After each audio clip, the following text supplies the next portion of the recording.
episode 10 of Strange Brow Radio. Here I am again, your host, Tobe Johnson, with a bonus episode. And we're doing it breaking away from the single digits. It's a milestone. So, that's exciting, really. It is exciting. And the bonus episode we have today is going to be hot. Paris Hilton always say it's going to be hot. It's going to be a hot episode. And Barb Shupe is going to bring all the heat. She knows all about the paranormal, supernatural link of Sasquatch. She's had quite a few experiences over the years. So we're going to talk to her in detail here shortly. But without our sponsor, there would be no talking to anybody, especially people in Greenwater, Washington. So I want to thank our sponsor, Ferrule by Aaron at Etsy.com. ERYN at Etsy.com. We actually have a commercial coming in here about halfway through the show. Our first Ferrule by Aaron commercial. We'll be right back with our guest. Don't you move a muscle.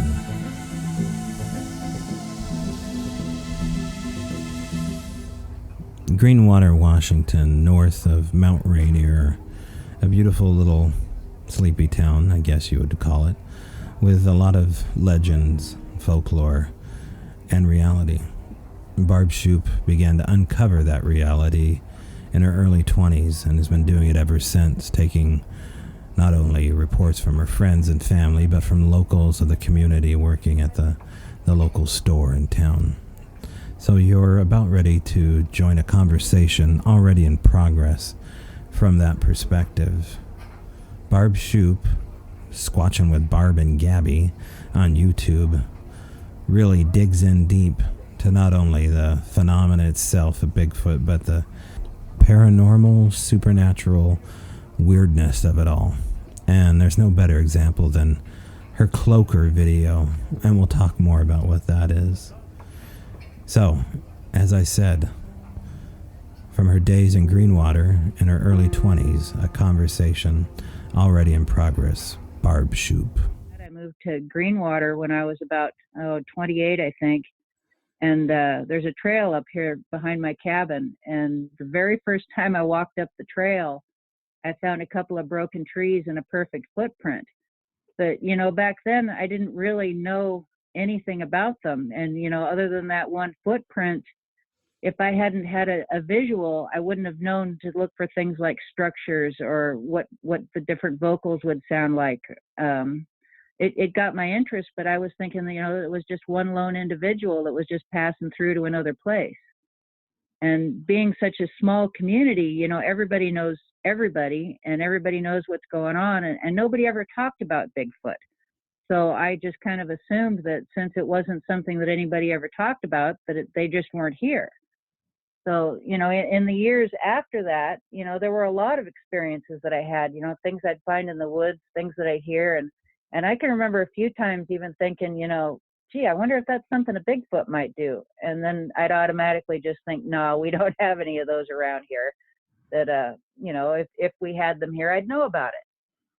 But, now looking back at it, I still have light bulb moments remembering things that happened that, oh, now I get it. That's what that was.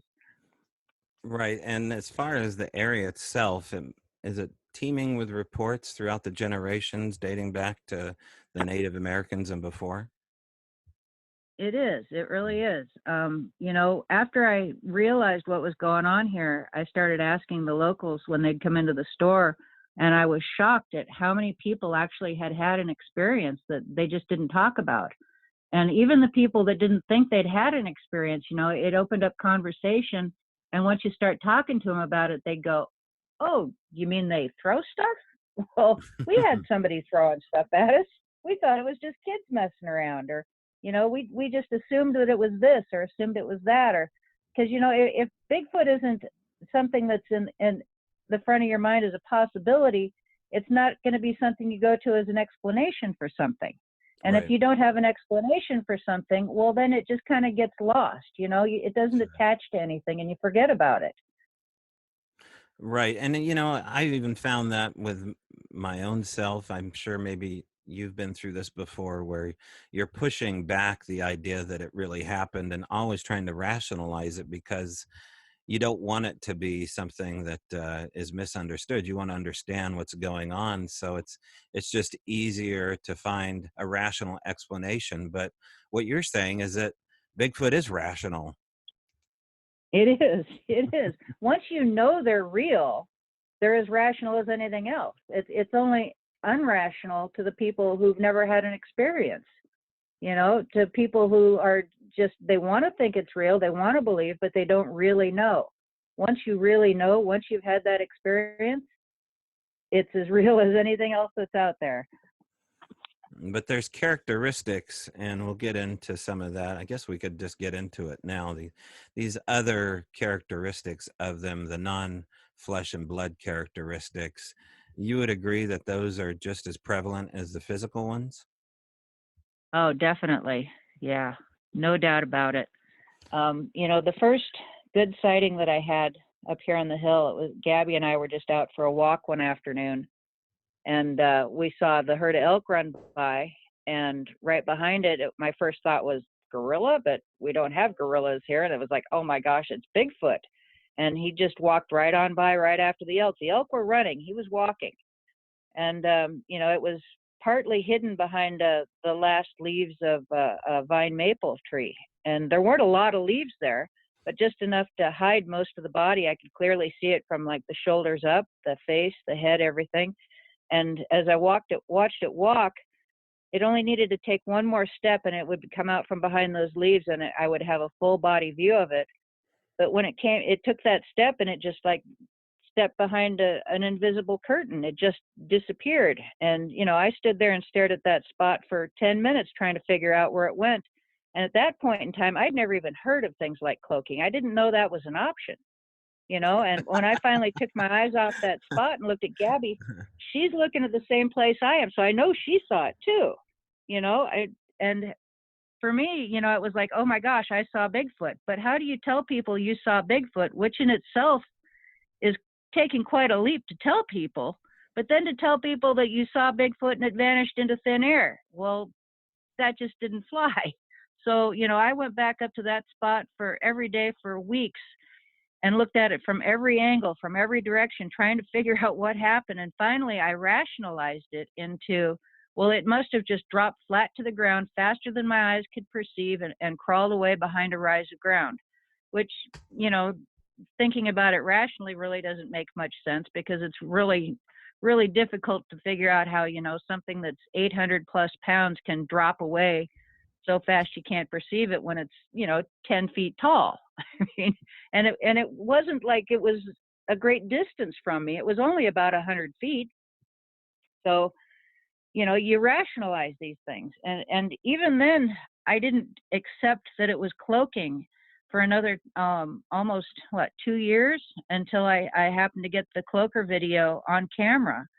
And at that point, I started putting the pieces together and finally accepted that, okay, this stuff is real.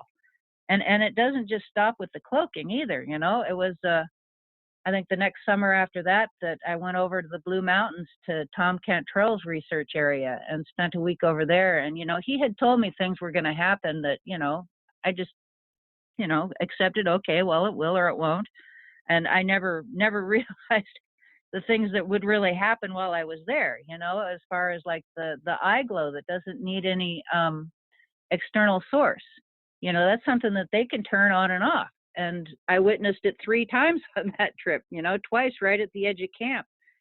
Just the eyes, they just turn on and they turn off. The first 2 times I saw it, they were ping pong ball size. And the last time I saw it, one night the group had gone down to this lower campsite and everybody was sitting in a circle facing out looking for eye glow, right? Well, I realized one of the people that was there with me wasn't in that group at the moment, so I went back up to the guard station to tell her where we were at.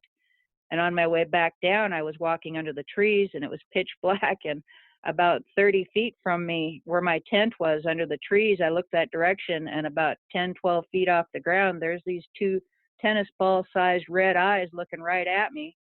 And, you never know what you're going to do in this situation until it happens. And what do? I look at him, I said, hello, I'm going to go down here and sit with everybody and look for eye shine. And I just kept walking. So, but, I didn't Now, feel threatened, but, it was very startling. right. So the fear impulse just kicks in and you can't help it. It's a fight or flight situation. And It is. oftentimes, I think I handled it pretty rationally. I didn't yeah. run, but then Yeah. I didn't, Well, I kicked yeah. myself because I didn't actually stop and talk to him or say something, I just kept walking. Right. But yeah, so those things are real, whether you want to believe it or not, one of the things that Arla says is you create your own reality. And I think that what you believe you're going to experience is what you're going to experience. If you don't believe these things are possible, then you're probably not ever going to experience it. But if you think that it's going to happen, if it's a possibility, then it could happen. It's all part of the lessons I think that they're doling out to us. They open your mind into a certain direction, and if that's the path that you're supposed to go, that's what you're going to experience. And now you're a multiple witness and have multiple encounters here. So are you of the mind that you're kind of marked? We've been through this before on this radio show and talked about it for the last 15 years with other people, this idea that once they know you, they all know you. Is that what you believe? Yeah, I do believe that. Yeah. Okay. And, I think that this is something that they've probably known about me. They've been watching me for all these years when I wasn't aware of them. They've been observing. And even going so far back as to, I wonder about, my mom used to tell me a story about when she was pregnant with me. There's a place up here called Skookum Flats. And she had been up there with my grandfather picking huckleberries. And or not huckleberries, picking mushrooms. And my grandfather looked at her and said, so when's that kid due? And Mom said 2 weeks ago. And Dad or Grandpa said, get back in the car. Well, that's the same area that we go to where we have our campouts and where we have all our experiences up here. And it makes me wonder, was it at that point that they became aware of me? Was there some kind of connection that was made then before I was even born?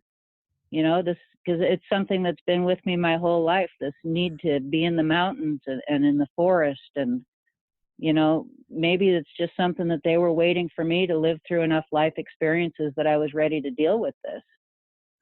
Now, is it your thought that just maybe your dad was an experiencer prior to that visit?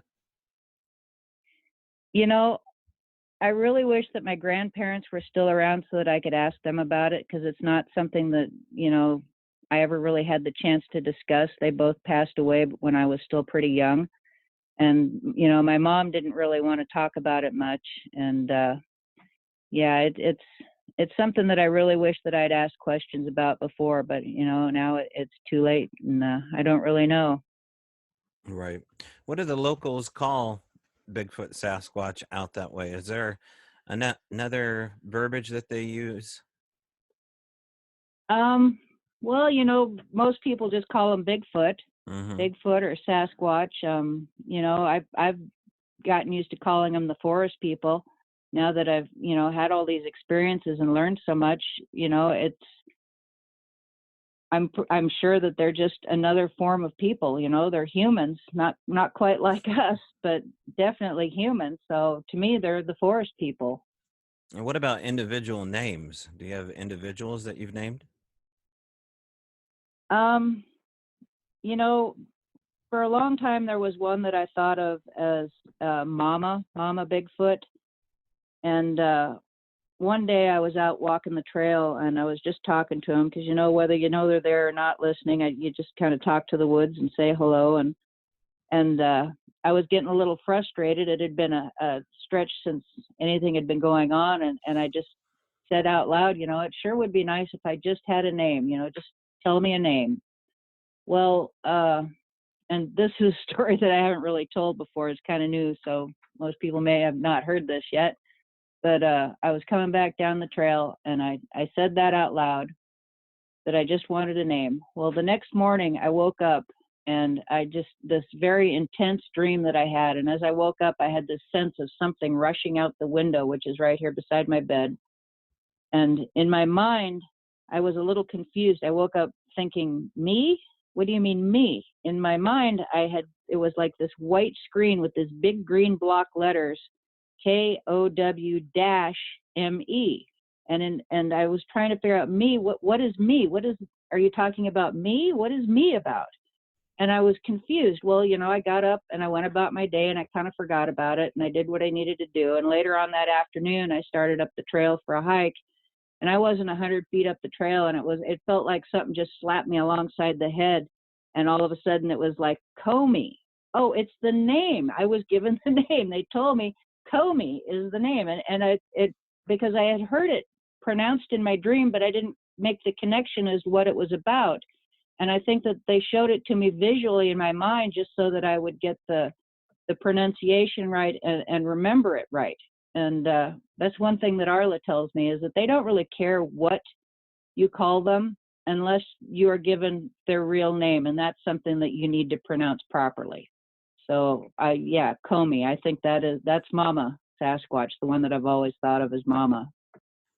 And so are you able to get Comey to come around by using telepathy or using the name Comey out in the woods? No, I don't really use it when I go out there. I just kind of talk to them in general. I tell them I hope they're having a nice day. A couple of years ago, it was Mother's Day, and I had gone up for a little walk before I went down to see my mom. And I was on my way back out of the woods, and I was saying, it's in our world, this is what we call Mother's Day, and it's a day to appreciate our mothers. And I just want you to know that I appreciate you too. And this most amazing floral scent just washed over my face. It was just like this warm scent. Mm-hmm. And the forget-me-nots were blooming then, but they didn't have any scent. And I turned around and walked back and forth, and I couldn't get a whiff of it again. It was just there and gone. But I kind of took that as Comey's way of acknowledging the Happy Mother's Day wishes to her. So, but other than that, I can't really say who or what hears me or communicates. It's just one or all of them, I guess. We're here today, as I said, with Barb Shupe of Barb and Gaby, Squatchin' with Barb and Gaby on YouTube. And before we go into our break here, Barb, I want to pose a question to you regarding photographs and why there are no really good, numerous videos and photographs of the phenomena of the supernatural, of them.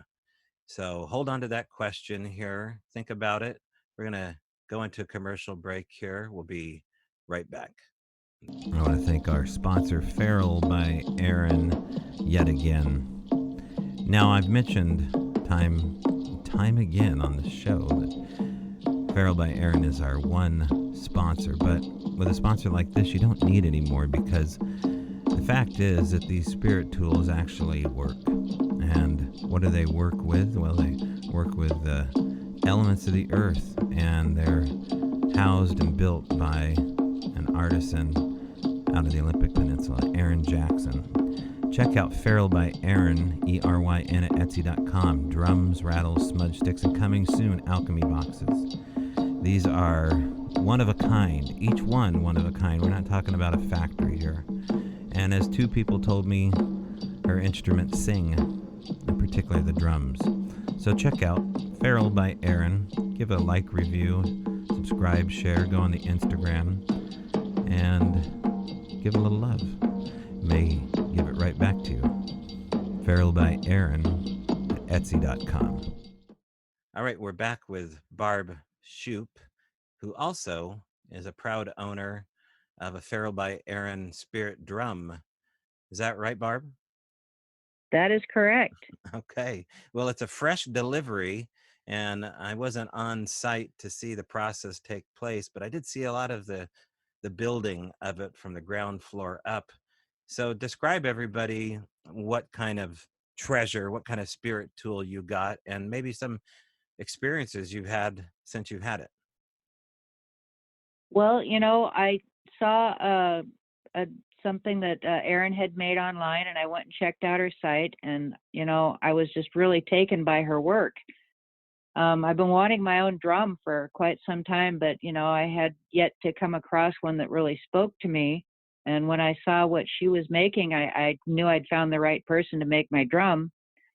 So I told her what I was looking for, and she gave me the different options, and she explained to me the different uh, things that the different energy that she can put into her work, and the how powerful the spirit energy is that she can, just embed in it. Well, I received my drum yesterday. It's absolutely beautiful. It's exactly what I wanted. I didn't have much time to spend with it yesterday during the day, but last night I got back to the cabin and I sat here on the bed and I started playing it, and it was so beautiful. It was like it was singing. It was singing its own song. And I sat here for a while and I just played it, and I finished and I put it down and I looked over, and right outside my window here, right over the creek, there was just a red flash. And I knew at that point that they were here and they were listening. She had told me that it was a summoning drum, and that's what I wanted. And, whether I summoned them or whether they came on their own, I don't know, but they were here and I think they liked it. Well, that's awesome to hear.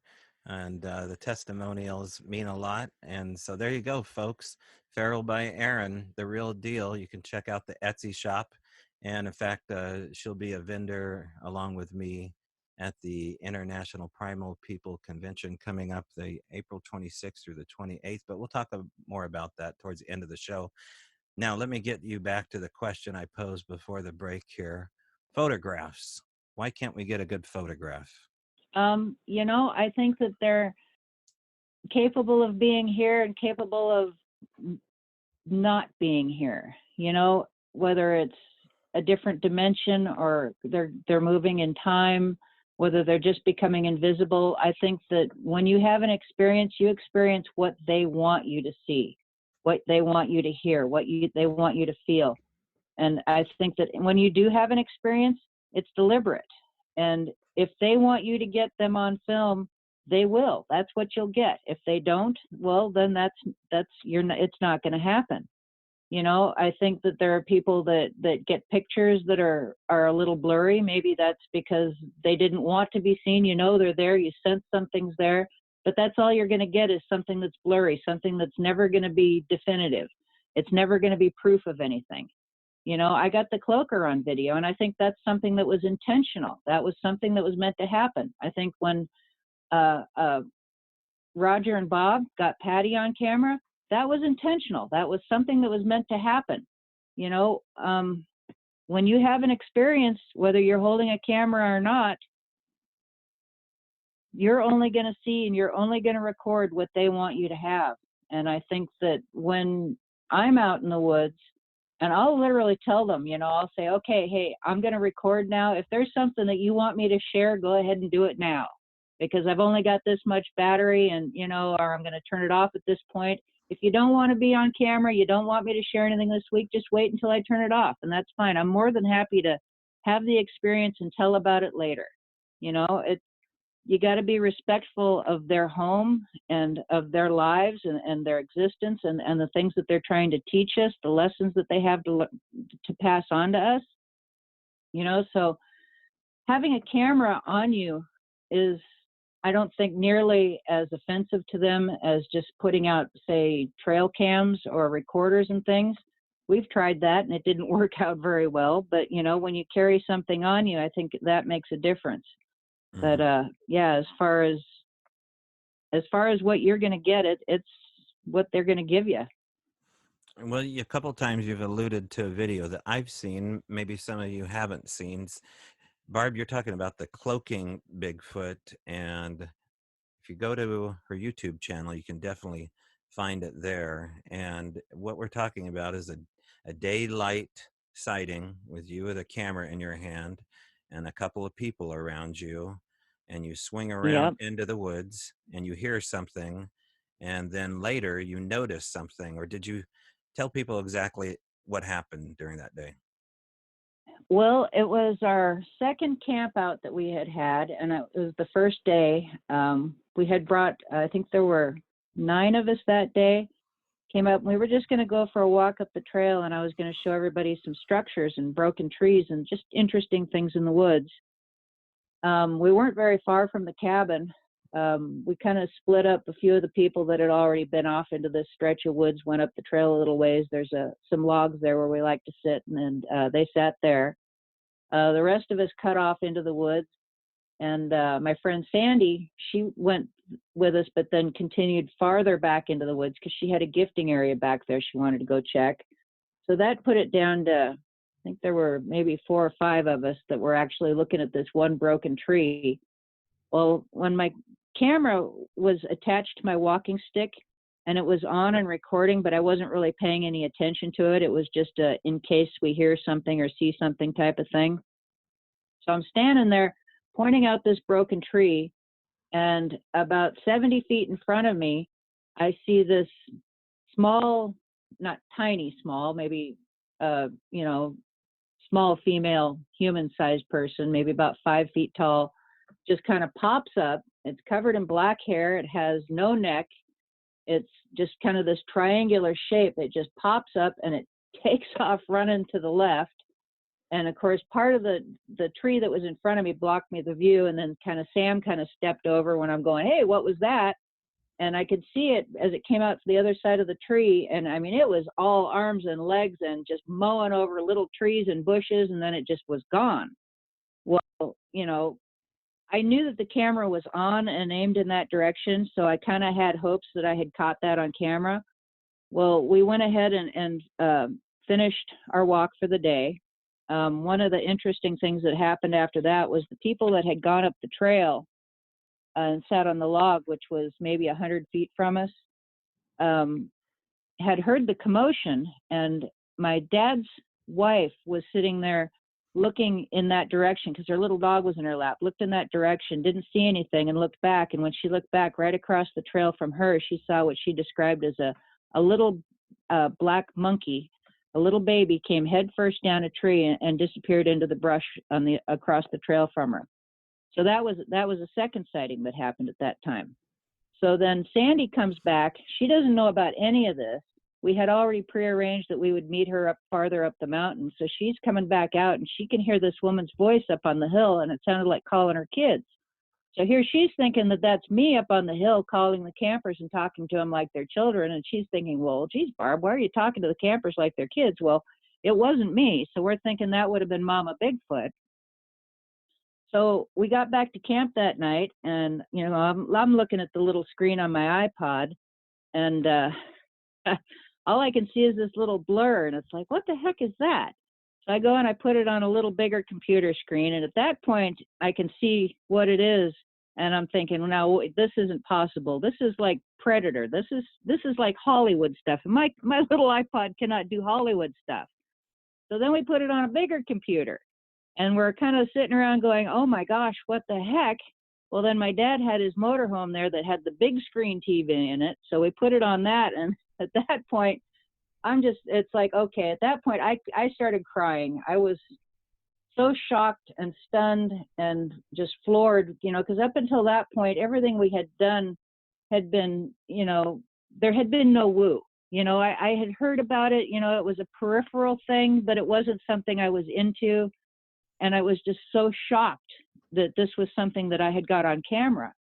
Well, then we went back the next day and examined the area. We found 2 sets of 9-inch tracks, one from the individual that I saw that popped up and ran. And 9-inch tracks would be about right for the size of the individual, which would have been 5 to 5.5 feet tall. Also, when Thinker Thunker did an analysis of it, he found in the background of the footage, there's some trees that bend right as this happens, or maybe a second before. We found a second set of 9-inch tracks that went straight back from what I saw, and it goes right through those trees. And the deepest footprint we found was right in the middle of those trees. It was almost 4 inches deep, and it had pushed off the trees in that spot, and that's when it really went down, and then it went back and around just an old pile of old logging debris. And I think we measured, gosh, what was it, like 54 inches was the average stride in that. So I mean, he was moving fast for something that small to make a step the distance, that distance. He was moving fast.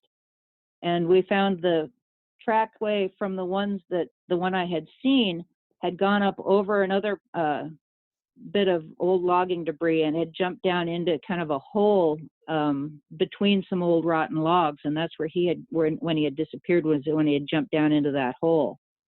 So that gave us what I believe were possibly two twins that were about 5 to 5.5 feet tall, plus the baby, plus Mama, who was up on the hill. So that was 4 individuals that we know were there that day. So then another interesting part of this was about 2 weeks later, coming down the hill to the cabin one night, I saw something on the corner. As I come around the bend of the road just down from the cabin here, I saw something. Well, it got my attention, so I pulled in. I came in the house. I got the thermal camera and I just walked out to the road and looked back down toward the corner, and I saw what looked like a triangular shape, just kind of moving down in the darkness off the corner.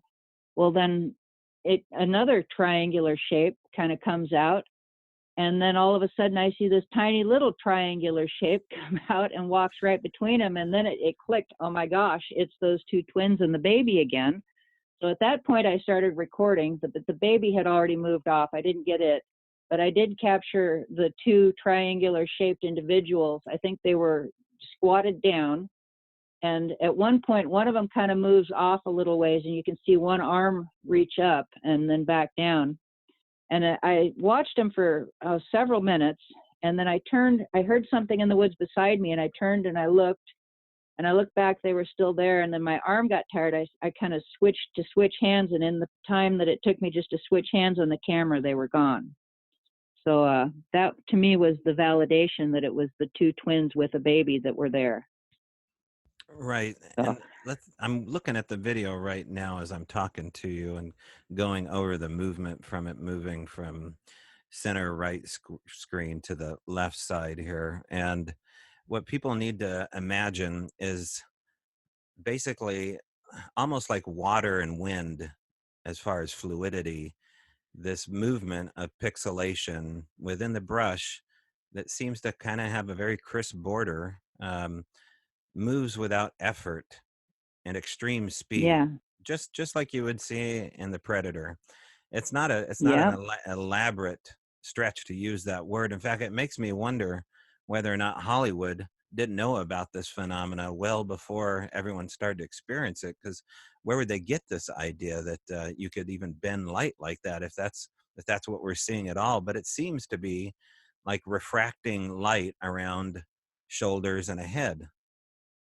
yeah. Hmm. And a hand, and Hmm. yeah, the whole body is there at first before it drops. And you can see there's like a horizontal log right behind it. Hmm. That's when I saw it. I didn't see it when it dropped down in front of that. When I saw it was when it came up behind that log, Hmm. and as when it popped up and then it took off running. At that point, it was clearly fully physical, fully solid, flesh and blood, and running. But what the camera saw, I didn't see it at all. And I think the angle of the camera being on the walking stick was about a foot lower than the angle from my eyes where I was viewing from. And I think just that drop in elevation was what allowed it to, what I saw pop up wasn't visible to the camera. Right, and there's So this whole theory of there being a castle and moat always as a rule between you and them, so that would make perfect sense that it put itself, in a position where it could escape easier. But it also explains the original question on why we can't get them on camera. In general, there yeah, seems to be this rule that observing the paranormal is a big no-no. It waits for you to leave. It waits for it to play a game with you. And it's underneath us trying to observe it that somehow we've broken some rule. Would you agree with that statement? yeah. Yeah, I think so.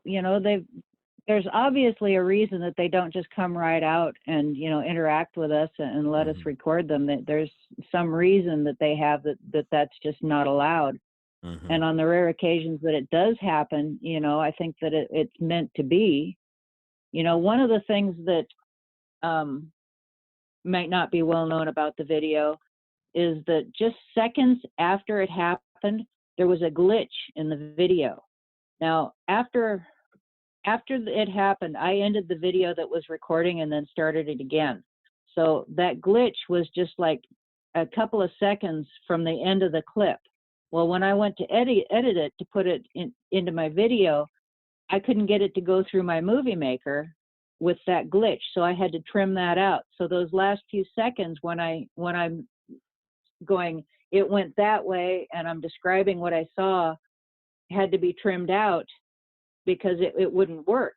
So there was something happened to the camera to create a glitch in it. It wasn't like the camera was bumped or knocked or there was anything wrong with it. It was just a partial screen glitch that happened that coincided with this thing. So maybe there was some kind of an electrical impulse. Mm-hmm. Maybe there was something that wanted to make sure that this was all that I captured, was just what I did, that there was no more going to be allowed to be seen on camera. I'm not sure exactly what, but it's like when I put out trail cams. I put out a the first one I put out, I think we had one like test picture of Gaby on it, and then after that it was dead. I went out to check it and I changed batteries and it just never functioned again. So we got a brand new one. Put that out there. It took like 2 test samples of the elk going by, and after that every picture it took was total whiteout. So then we're thinking, okay, well maybe the sun was shining on it or something. So we took it and put it under a bridge. Nope, every single picture on it after that was whiteout. So we said, okay, no more trail cameras. Let's just go to recorders. So I had a gifting area. I put a recorder there. And the very first time you hear something walk up, you hear something pick it up and rattle it around, and then it gets shut off. The second time I put it out there, you don't hear something walk up. You just hear it get picked up and shut off. Mm-hmm. And after that, every time you put it out there, it was just shut off. Well, then, okay, obviously this isn't cool with them. We're not going to do this anymore. I stopped putting recorders out. One night, a few months later, I was sitting here in the cabin and I could hear some vocalizations out there and I had to leave. So I thought, I'm not going to go put it in the woods. That's intrusive. I'm just going to put it here in my own yard. So I took the recorder out, turned it on, put it in an inconspicuous spot where it couldn't be seen from the road or anywhere, and I left. I came back 4 hours later. I looked there, the recorder's gone. Like, gosh, dang it. Okay, I look around, go get the flashlight because it's dark by that time. And I find it several feet away, covered in dried mud, laying on the ground and turned off. And to me, that's like the final, like, all right, we're just not going to do this anymore. So now the only recording that I do is with the camera that I carry with me. I announce when I'm recording. If something happens, I thank them. I always show gratitude. And I just try to be respectful. And if there's something that they want me to share, if there's an experience that they want me to have on camera, they'll let me have it. Otherwise, it'll just be something that I experience and I'll tell about it later. Right. No, it's an amazing video, and everyone needs to go check it out. I first saw it up in Ocean Shores, Washington, probably about 4 or 5 years ago. I think you shot it about 4 years ago or so, and you had a little Yeah, it would flat. have been September of 2014. Yeah, yeah. Yeah. And so that was when you kind of got your mind blown. The seeing that for yourself, shedding tears. What were the tears from? Just the shock, the immensity of it, to go from knowing that something that is amazing and wonderful as Bigfoot, knowing that they're real, and taking that extra leap into, oh my gosh, the paranormal element to that is as real as they are, to make that mental leap from one reality into another. I think that was just a real shock for me because that was not anywhere I had gone before. No, not even privately. No, not even privately. Because there's a lot of private paranormalists out there, and they hold on to that world of flesh and blood, like it's their last gold nugget in their pocket, and it Yeah. just it just Yeah. ain't See, I so. can't do that. Yeah. How do you expect to really fully understand something if half of the information you have is something that you tuck away and don't acknowledge? If you really want to have full understanding of something, you got to look at all the pieces equally, don't you? Well, that's the way a law enforcement would do it. Put all the pieces on the table there, and then you just start picking pieces off one by one. But a lot of the police force in this case are corrupt, and they are hoarding, all of the good stuff, and not sharing, all the vast amounts of Yeah. evidence. They kind of hint at it. They definitely hint at it, and that's part of the reason that we do our paranormal talks in a pub, is that it greases the wheels of truth, and you can eventually get that little bit of evidence to come in to be the whole shebang. And I'm glad we don't have to put a pint of Foster's in front of you to get the whole truth. You're just willing to come on here. And Nope, I'm going to tell it the way it is. now you're a woman out in the field. Of course, you never seem to go out alone, but you did have your beautiful dog, Gaby, and Gaby recently passed away. Is that right? Yes, she did. Yeah. Yes. And you even put up a YouTube celebration of a life, which I thought was just a wonderful little homage to your beautiful dog. Now, are you going back out in the field with another dog, or do you have a new breed? Well, I have, our other dog, Jack. He's still with us. Mm-hmm. I don't know that he's ever going to be a good Bigfooting dog. He's a little nervous about things. Mm-hmm. When Gaby was there with me when I had my sightings and my experiences, and she experienced what I did. I knew what Gaby knew, and I suspect that Jack has had experiences when I wasn't with him, things that he doesn't understand that make him nervous. Mm-hmm. He'll spend a lot of time just staring out at the woods, and sometimes things happen in the house that he, for no reason, he'll just kind of go and sit in the kitchen and just kind of cower there.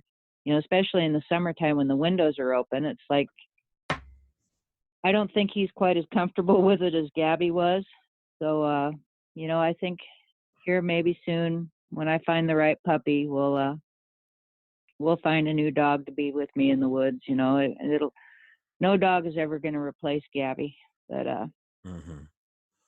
we'll find a new partner. Did you ever hear Barb, Gaby's name called out in the woods? Um, What I'm alluding to, I of don't course, think is I that did. they can call out for animals in particular, even humans, and the mimicry is pretty spot on for generally the owner of the dog. So I'm kind of surprised to hear that wasn't ever done. I did hear Gaby's name once after Mm-hmm. she had passed, but not while she was still with us. Oh, There was a lot of times we'd go out and I'd turn around and she'd have a brand new ball in her mouth. I never knew where she got those. yeah. Isn't that something? um, yeah. So I think, the younger ones had made friends with her. I don't know that she was all that comfortable with the bigger ones, but I think, a lot of times she was playing with the younger ones. Mm-hmm. How dogs can get the zoomies sometimes where they just run with joy. Yeah. She would do that, especially when she was younger. She'd just get out there and just start running and bouncing in circles. And one of the things she'd always do is she'd stop and then she'd look around at the woods like, are you there? Are you watching? Do you see this? Mm-hmm. So, I think a lot of time when she felt like that, she was just kind of playing up to the Sasquatches that may be there. So, but there were other times that she saw things in the woods that I didn't see, when she would actually get behind my legs. And it's like, okay, you go first, Mom. I'll Right. stay right here behind you. And the after we saw the big one chasing the elk that day, oh, maybe chasing isn't the right word. Maybe I should say following the elk. Before that, when we'd go out and we'd find a place to sit in the woods, she'd always either sit on my feet or lean against my legs. And after that day, she started sitting and leaning against my back. So it was like, okay, you keep an eye on things that way, and I'll keep an eye on things this way, because you just don't know when and where they're going to pop up. So, Oh yeah, you guys are like a couple of Navy SEALs on watch, just waiting for the next round. yeah. I want to find out your perspective on not only the lights in the woods, but also the connective tissue of the lights, and where extraterrestrial fit into this whole thing. Maybe we're looking at an extraterrestrial phenomena when we're thinking of Sasquatch. Where do you stand with all this, and what's your experience with UFOs, lights, things that don't generally belong in the sky? I've seen some really crazy stuff. I've seen some really weird lights. I know that the Sasquatches themselves are capable of emitting light from their eyes. It's not a reflection like normal eye shine. A couple of years ago, we were back over in the Blue Mountains, and the group, 6 people in the group, had gone out to see the sunset from this one particular vantage point. And just as the sun set, they turned around and there was a Sasquatch walking across the hill behind them. So not only did all 6 people get to see the Sasquatch, but just in case they didn't see, he turned around and walked back again. Well, later on that night, I think there were 4 of us sitting around the campfire, and it was, oddly quiet that night. Most nights, you can sit there and you can listen to them. You can hear things moving around. Not that night. It was very quiet, and we were deep in conversation. And then all of a sudden, there's a stick break. And, that got our attention. And then right behind me, there's another stick break. Well, that made everybody turn around and look. Well, we turned around and looked just in time to see this big white orb just kind of moving across the sky through the tops of the trees. And it got into this one little cluster of trees, and it just stopped there for a while, long enough, probably 30 seconds to a minute. We could still see it was there, because, it's a light. And, we're looking at it going, well, what's it going to do now? And then all of a sudden it just kind of comes out the other side of the trees and then just shoots off and is gone up the hill. Well, being night, and you see a light in the sky, your perspective isn't all that clear. Now, is this something that was up close, that was right here in the trees, or is this something that was up in the sky farther in the distance? And it wasn't until the next day that we looked at where it was and where those trees were and thought about it, that we decided, okay, this was most likely an orb that was closer rather than something farther off. And, it was the same thing as that Sasquatch that walked across the hill and then made sure that everybody saw it by walking back again. That's how this orb was. Well, first of all, we wouldn't have known it was there if not for the stick breaks that got our attention, interrupted the conversation, made us turn around and look. And then we saw it, and then it's like sat there in the tree long enough for everybody to think about it for a while. And once everybody's paying attention and absorbing that this is happening, then it comes out and just shoots off. Now, was that an alien? I can't say that it was or wasn't. How was that associated with the Sasquatches? The only thing I can go on there is from what I've been told by other people, like Tom or Arla, that they are capable of taking that energy form as a way of travel. Other than that, I can't say what it was, other than that it happened, and it's always associated with these things that happen in the same places as the Sasquatch stuff. So what the connection is, I don't really know. We have a lot of these things happen, the different flashing colored lights, big bursts of light, almost like domes of light that rise up from the ground and collapse back in. Sometimes they're white, sometimes they're blue. They're generally always silent. Mm-hmm. We've had campers that have experienced flashes of light and then sound, different sounds that are associated only because of the timing, that it happens, within seconds.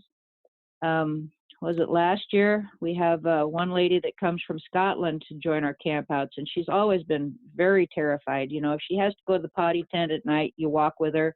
If she's, she never goes anywhere by herself because she's frightened. And her and another camp out member stayed up late by the fire. One night they saw a big burst of light, just maybe 200 feet away. And within a few seconds, they heard a strange mechanical sound directly over them. And when that sound happened, something happened to her, and all of her fear went away.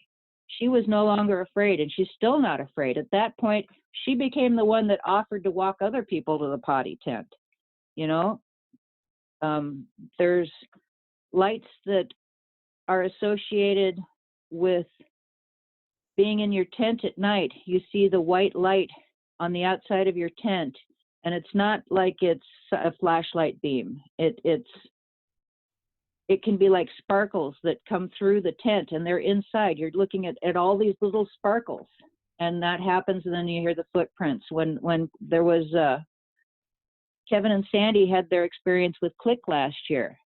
That was preceded by these little sparkles in the tent, and Sam, who was just a short distance away, was having the white light that came down from the sky onto the tent. What was it? A month later, we were back in the same area, and I had the sparkles in my tent and had that white light that came down on me. So are these something that accompany the Sasquatch? Are they part of the Sasquatch? Is it something that is emitted by them? I can't say. I can only say what happened and then speculate from there. I don't really know. Yeah, it's like a cocktail party. You have invited guests and uninvited guests, but they seem to kind of all dance in the same hall, the same dance hall. So there seems to be that weird connective tissue of all these things, which leads me to ask you: has anything followed you back to your own home? Well, that's another difficult one to say because I have experiences at home anyway. So to say whether or not they followed me from somewhere else or they were here to begin with, maybe it's the things that were here that followed me to those places. Once again, all I can do is speculate. But, you got to figure whatever this veil is that separates our world from their world, Sasquatch can't be the only thing that's there. Look at the diversity of life on our side. Doesn't it make sense that there would be just as much diversity on the other side in any other dimension or space or time that's just on the other side of that veil? And that veil is so thin sometimes that, whether it's little people or Sasquatch or aliens or ghosts, who's to say what all can cross over at will or is just caught by chance, what all is over there. Right. Well, and a lot of the Native Americans would talk about, an altered state in a spiritual site in order to experience the spirit world through these veils. But it seems to happen, of course, without an altered state. But maybe these altered states happen because of adrenal dumps or fear or excitement or joy or love.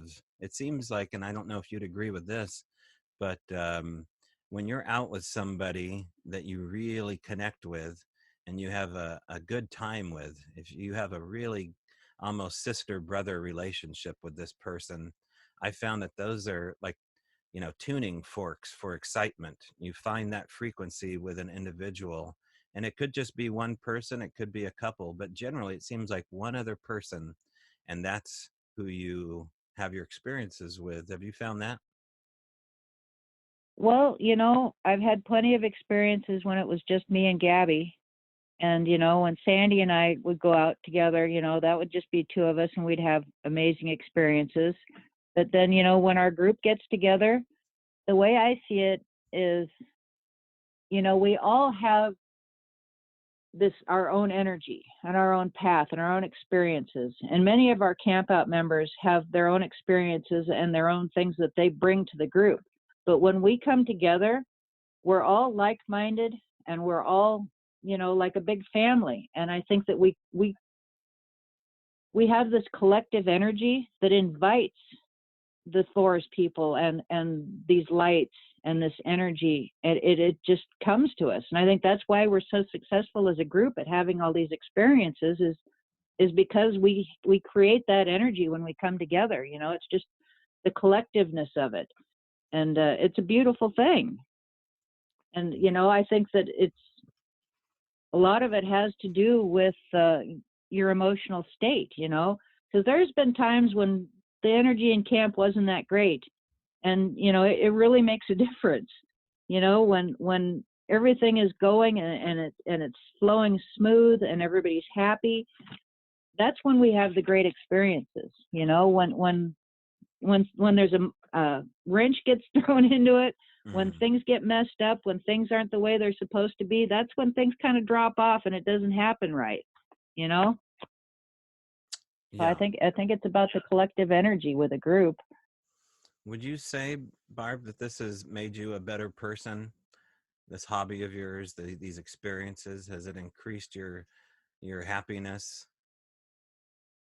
Oh yeah, you know, I feel like this is the path that I've always been on. It took me a lot of years to reach the point where I was ready for it, you know, to expand my universe, to, you know, become greater than what I was by myself. You know, I've always, you know, even when I was making my videos, I never thought it was about me. It was about what was going on out there, you know. It's just I'm just kind of like the conduit here, you know. I take what's given and I spread it and I share it, you know, because I figure, you know, even if 99% of the people who ever watch my videos just think it's bunk and they laugh and they go, it's nothing.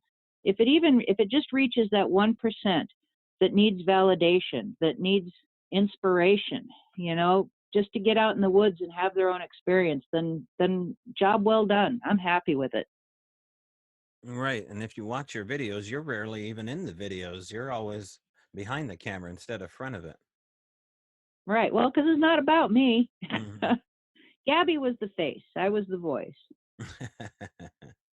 Yeah. Oh, if you could only get inside Gabby's spirit and mind right now to see what she saw, because I'm sure she saw quite a bit. I mean, dogs generally are much more clued in to everything, and you know, so much of what goes on out in the forest, it almost takes a giant log to hit me straight up against the head to really even acknowledge what's going on. You know, I'm not tuned in like all these other people seem to be. It takes a fair amount to get me there. But that leads me to ask you. You know, the other day I made some dowsing rods, which I'd never made before, but I thought it'd be an interesting thing to do on a piece of curious land. Have you ever used dowsing rods out in the field? Um, you know, I have some that I had gotten years ago. Hmm. I had a friend that we used to go ghost hunting up at the local tavern. You know, this was before I realized the Bigfoots were here, and I had gotten some dowsing rods for that. And then my friend passed away, and I put the dowsing rods away, and I never did get them back out again. I should probably do that. Yeah, we used them actually just the other night, and the areas of interest, including where the glyphs are left, where a lot of the activity happened last year, parts of inside structures where we find interesting things happen. The dowsing rods would respond to that, and it was pretty interesting to watch them do their thing when they cross between one another. But you know, I'd heard from Ken Walker, who's an experiencer, and I think he's a three-time world champion taxidermist out of Canada. He's in a documentary called Big Fur, if anybody wants to go check that out, about him building a taxidermied Sasquatch out of styrofoam and fur. Anyway, he was saying that the dowsing rods are basically setting in your intention. So whatever your intentions are, your mental focus is, you know, changing its vibration through that copper wire. And secretly, you know, law enforcement use dowsing sticks to find all sorts of things, like including bodies. So I don't know if anybody's listening and wants to go out in the field and use dowsing rods to see if they can amp up their experience, or I guess if the dowsing rod split apart and go to your shoulder blades, it's probably time to back up. I don't know Yeah, probably. if that's what they're trying to tell. They probably just knock it out of your hands or, laugh. Most likely they would just Yeah. play a trick on you. Yeah. Pranksters. Well, my husband's an electrician, and he tells me that they have actually had guys with dowsing rods come out onto job sites to help them find things underground before, and it works for them. And they're not even they're just trying to get a job done. So, what does your husband think of what you're doing? He tolerates it. He's really doesn't Right. have any interest of his own, but Yeah. yeah, he tolerates it pretty well. Okay. Have you ever taken him It's out? no, as a matter of fact, if he won't even go for a walk in the woods with me unless I promise there'll be no bigfooting. Oh, gotcha. Oh, Okay. yeah. Yeah. I'm not exactly sure how I'm supposed to turn that on and off. I don't think he realizes exactly what I do, but Yeah. Do you feel like maybe he's had his own experiences privately? well, I know he's heard things. He's heard the, Mhm. like the Ohio Howl type screams, and he's seen how the dogs react to things that aren't there, and I think he's just one of those people that if he was forced to face the reality of some of this stuff, something inside him would break, and it's just not meant for him. He's become a lot more tolerant and accepting of this. He's met so many people that have had experiences that I think that he does believe that there's something to it, that this is real, but he just really doesn't want any part of it. So Right, right. Well, what yeah. about your experiences as a woman out in the field looking into this? Do you think that's helped quite a bit? I mean, Diane Fossey and other biologists and people of the opposite sex, women in general, seem to be more in tuned, and in fact, they even have a saying about women's intuition. How do you think that's played a part? Well, I think women are more observant of details. We're less threatening, we're less intimidating, and just more open to these experiences. Men can be a little headstrong and ego driven, and sometimes if they have an experience, they don't want to acknowledge it. Whereas I think women are it's easier for them. And as a woman, when I am relating to other women, my experiences and the feedback that I get is that they were inspired to go out into the woods, that they put their fears aside and they went out and had their own experiences. Those are the most satisfying things to hear, is when I hear it from other women who saw that I was out there and did this, and they feel they're inspired to go out and do it now too. And I think, just being smaller and more open-minded and more observant makes a big difference. If you go out there with a gun and a big ego, and you're gruff and you're rough and you don't think about the little details, and you're not as aware of the emotional nuances of it, I think those are things that would hinder a man. Right. I tend to agree with you. We're here today with Barb Shupe of Squatching with Barb and Gaby. You can check them out on YouTube. Before I let you go, Barb, let's talk about the conference coming up. It's the third international conference of primal people. It's the International Society of Primal People, and it's coming up on April 26th through the 28th in Enumclaw, Washington. I'm looking over the speaker roster here, which is immense. I found 15 speakers that are on the roster and 2 potential ones. It's going to be a huge convention. Yeah, well, on Friday night, it's going to be the Barb and Gaby group up on stage. We're going to be talking about our experiences and invite the audience to participate in a town hall meeting. There will also be a space set aside downstairs. So if you have an experience that you want to share and you want documented, but you don't want to do it in front of an audience, there'll be a private place to go to do that. On Saturday, it's speakers all day long. It's going to be hosted by Tom Cantrell and emceed by Connie Willis of Blue Talk Rock. There'll be Scott Taylor, the BFRO, Keith Bearden from Georgia. Arla Williams will be here from Oklahoma. Ron Moorhead will be talking about the Sierra Sounds. We'll have Brian Bland down from British Columbia. Mitchell Townsend, he'll be discussing Bones and Stones. Let's see, who else? Well, you've got a lot. I forget who else. Yeah. Yeah, well, on Sunday. Kyle Gibson, Sandy Nelson, a lot of names. Well, they're going to be on Sunday. Okay. On Sunday, we'll be bringing the conference up to Greenwater. We'll be at the Greenwater Community Center for boots on the ground activities. So there'll be hour-long seminars on different things from photography, boot camp, collection of evidence. If you want to go for a hike in the woods with me, that'll be an option. So that'll be, I believe, from 9 in the morning until 1 in the afternoon. It'll be Jamie Trimble. She'll be doing the boot camp. Kyle Gibson, he'll be talking about how to connect and get closer to Bigfoot. Joe Hauser is going to be there. You know, he's from the Montana Vortex with amazing things to share. Samantha Ellen Ritchie, she'll be doing photography. It'll be Sandy Nelson. She'll be doing the evidence collection. Yeah, it's going to be great. So it's a big 3-day deal.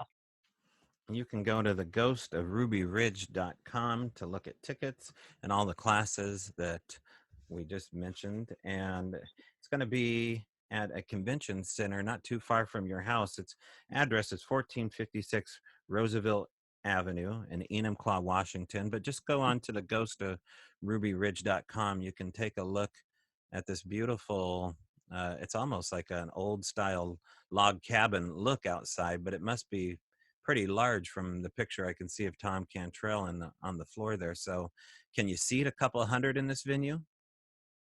I think the plan is, I think we'll have seating for 300, but we could possibly squeeze in as many as 400. Okay. Yeah, so if it turns out to be anything like the summit out at Ocean Shores where they had, 800 plus people show up, you might want to go ahead and get your tickets online now. One of the other things to mention is, we're going to have the vendors and the exhibits, part of which you're going to be participating in, aren't you? I am. And you have an announcement too. You just got a new vendor in, it looks like a couple days ago. I was looking at the thread on Facebook and I couldn't find the name of the artist that's going to show up there, but she's responsible for a recreation of some of the elongated skulls. Yes, that's right. Marcia, let me see. I got her right here somewhere. Marcia Moore. Marcia Moore. And amazing computer renderings too. Now, did she also worked as a forensic artist, it looks like, because she's working with clay quite a bit. Yep. She's got some great stuff. So she's going to have at least one table there, so you'll be able to come and see her stuff. And then, Sandy and Nelson's going to be there with Kevin and Ashley displaying the butt cast that they got this last year. That's pretty amazing. And then you're going to have the knee casts. Mm-hmm. So the exhibits are just going to be phenomenal. Well, that's the nice thing about, having all of this show and tell is it's no good if it's just sitting, behind a closed wall. So although, all I have right now is the original, I think Sandy has her originals too. It would be nice to have duplicate copies of these so nothing happens to them. So just as a note, if anybody wants to take a look at Sandy's butt print or my kneecaps, you can do that at the festival. All we would ask is when you come in and take a look at it, if you can just look at it as a museum piece. It really is a one of a kind. And I guess we'll do the touching and you'll do the looking. And it just be easier that way, because in the case of with these Al Moon prints, these kneecaps that we have, they still have hair attached to them, and the hair itself seems to match the hair that matched the Sasquatch hair. And I imagine Sandy's the same case. So this will be your chance to actually take a look at evidence And I'm going to come up with Biggie. If you haven't seen Biggie, he's got his own Facebook page. You can just go in there and type in the word Biggie. He'll probably pop right up. And he's an 8-foot tall rendering of what Ron Moorhead saw up in the high Sierras. And he'll be coming with us. I'm going to do a little retooling on him, in particular in the leg department. So he might be a little bit larger, but when you're in the middle of building something like this, you oftentimes have to stand back in order to appreciate what you're working on. And the larger the object is, the farther you have to stand back. And I think I missed the mark with his little stubby legs. So we're going to work on that and come up there. That, again, is on April 26th through the 28th. Also, I'll mention that Strange Brow is putting on their own Bigfoot event. It's going to be on July 12th and 13th. Now, there's a 2-day package you can buy that would allow you to find out a secret location where the speakers are going to be, and that's going to be some of your speakers. Ron Moorhead, Joe Hauser is going to be on hand, even Carrie Campbell, Ron's wife. We're going to have Tom Powell, Kirk Sigurdsson, and myself, and maybe some surprise guest. And the format of this is going to be a little bit different. We're going to do ours in a round table format there on the venue floor and immerse the audience in and amongst the speakers. And the reason we're doing it that way is not to kind of lazily say we don't want to do another PowerPoint. It's to do kind of what you're doing too, is increase the conversation and immerse you in with the speakers here, have experiences with them. And you know what? Surprise the speakers with your information. Maybe you take the show away suddenly, and before you know it, you're speaking at a gig next year and telling people about what's going on your property. It's just high time that we include the audience more in with these speakers instead of separate them constantly. So you can look forward to that. Yep. And again, Barb and Gaby, Squatching with Barb and Gaby in particular, go check out her YouTube channel, her Facebook channel, like it, subscribe to it, check it out. Barb, do you have anything in the works down the pike that we need to know about? A book, a documentary, something secretive? A lot of people have told me I need to write a book, but I don't know that I have the patience for that. Maybe someday. I think I'm just going to keep documenting experiences as they come my way. Our group will be getting together this year for more campouts. Mm-hmm. Unfortunately, we have reached the point where we're kind of at capacity now to bring in new members, to be able to have our campouts with, a limited number so that, it's still workable. So I don't know that we'll be able to bring in any new people for a while, but, yeah, we're still going to get together and we'll still share everything that's happening with us, as there's no point really in having these experiences as far as I'm concerned if you can't, get the information out there and encourage other people to get out and have their own experiences because, well, you can believe all you want, but there's nothing like becoming a knower. So, yeah, I'll just keep sharing as it happens. Yeah, no, there's nothing like it. And that really is it. You can't prove any of this. I mean, you can come home with a little bit of a show and tell, and I think they're okay with that. But as far as proof, you really just have to look beyond that and have an experience and just dive into the fact that you're not going to, end up traumatized to your core for the most likely part, unless you wander onto, some crazy individual. But I'm telling you, people are way scarier than anything that's going on out in the woods with Bigfoot. That is a fact, yeah. Generally. But today we've had Barb Shupe. Thank you so much for joining us, and love to have you back in the future. We'll be coming out to Greenwater to enjoy some time with you during one of your campouts, but I'll see you next month. That sounds perfect. Thank you again, Barb, for a familiar and fun conversation regarding the subject matter. You can check out Barb, meet her yourself, again, at the ghostofrubyridge.com. Buy tickets for the Primal People Convention. It's the third one, I believe, that they've had, this time up in Enumclaw, Washington. It's a 3-day event goes to rubyridge.com. Also go to strangebrow.com. Look at the tickets we got on sales too. We got William Becker, the psychic out of Oregon City, teaching a class, and the Secrets of Sasquatch in July.